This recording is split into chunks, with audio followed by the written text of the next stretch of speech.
about mixing greens, and greens are a very difficult thing to get right, and most artists struggle with greens.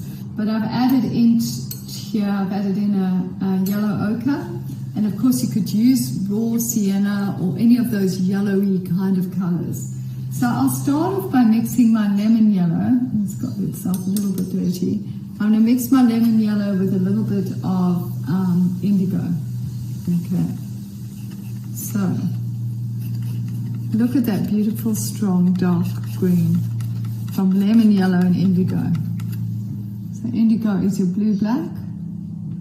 And if I add more lemon yellow to it, it's just a very greyed-down version and a beautiful sort of olivey kind of green because of the blue and the black in the indigo, sorry. Okay, so if I then take my ultramarine and I mix it with my cad yellow, which we've actually done in the color charts there, in the color wheel. You can see I can get something quite similar to that. Now, if I want to make that into an olive green, I'll take a little bit of orange and I'll add that into, and look at that beautiful, beautiful olivey green that I've got there. Okay, isn't that stunning? Now, if I wanted to move that over a little bit, I can add a bit of lemon yellow into it and still get another version of that olive green. And when you do your actual color charts of keeping one color predominant, all these colors will come through in your color charts and you'll know how to mix them. I'm just going to show you the array of greens we can get by using the blues and greens we've got in our palette here. So here is a cerulean blue. I'll add that to my cad yellow. What is that? That's ultramarine, doesn't matter. Cerulean and cad yellow. It's a brighter green.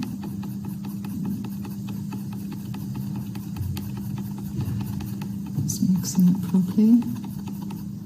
How beautiful is that? Now, let me just get some more of this lemon yellow in there. Maybe I'll use this lemon yellow here. It's a much lighter lemon yellow.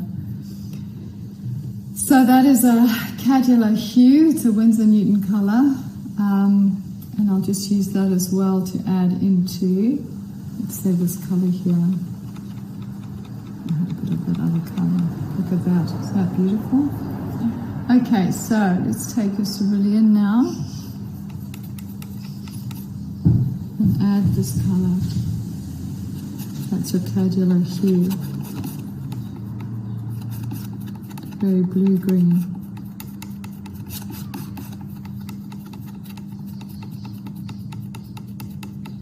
And maybe a little bit more. But a very soft, beautiful green. Okay. So I've got my viridian green too. So let's take that. That's your pure green. Alright. And I'm going to mix yellow ochre into that.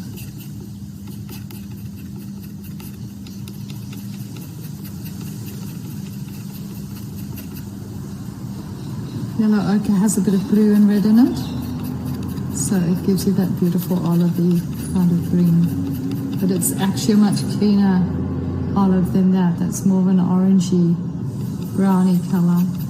Okay. So here we've got viridian green, and I'm going to take a little bit of burnt sienna and add into my viridian green. And you see how burnt sienna's got a lot of red in it, so it gives you that almost opposite colour. So now I'll add yellow ochre into that and see what happens. That lovely rich olive green. So at any time we can also tone these greens down a little by adding a little bit of orange. So let's just take that little bit of orange and put it in here.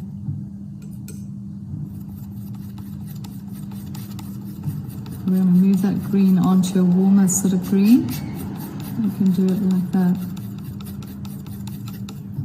Okay. The one thing we are missing are very bright greens, so let's take your cad yellow and mix it with the Viridian.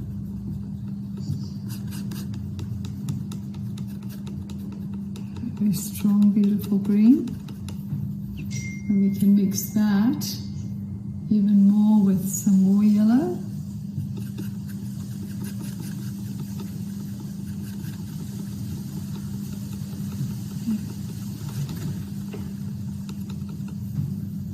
That beautiful green. And then your ultramarine with your lemon yellow.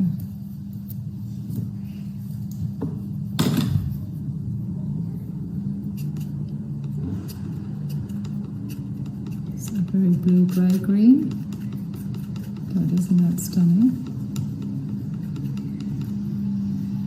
And even more lemon yellow.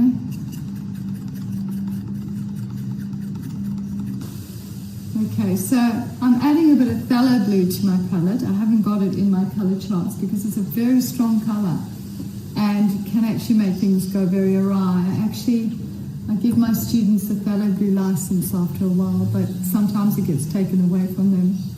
So phthalo blue, extremely strong tinting power. And now if I'm going to mix phthalo blue in with yellow, we'll see what happens. Blue with cad yellow. And you can see what an absolutely stunningly beautiful green that is too, depending on where you are in your painting and where you want to put it. But let's take that as a very strong green. Let's add some lemon yellow into the phthalo. And you need only a tiny bit of phthalo. And you can see how strong and fresh that green is.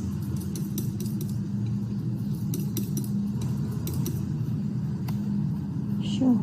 Viridian and white, and it gives you a very sort of beautiful minty green. Perth Vegetation has that green greyed down just a little bit. So this little bit of cobalt teal I've added there is a tube colour from Langridge, or there's I don't know if you can get Norma Paints where you are, but Norma Paints do it. And then I'm mixing the cobalt teal with the lemon yellow to create a very translucent green. And very bright, gorgeous. This last green is Brilliant Green from Langridge, straight out the tube.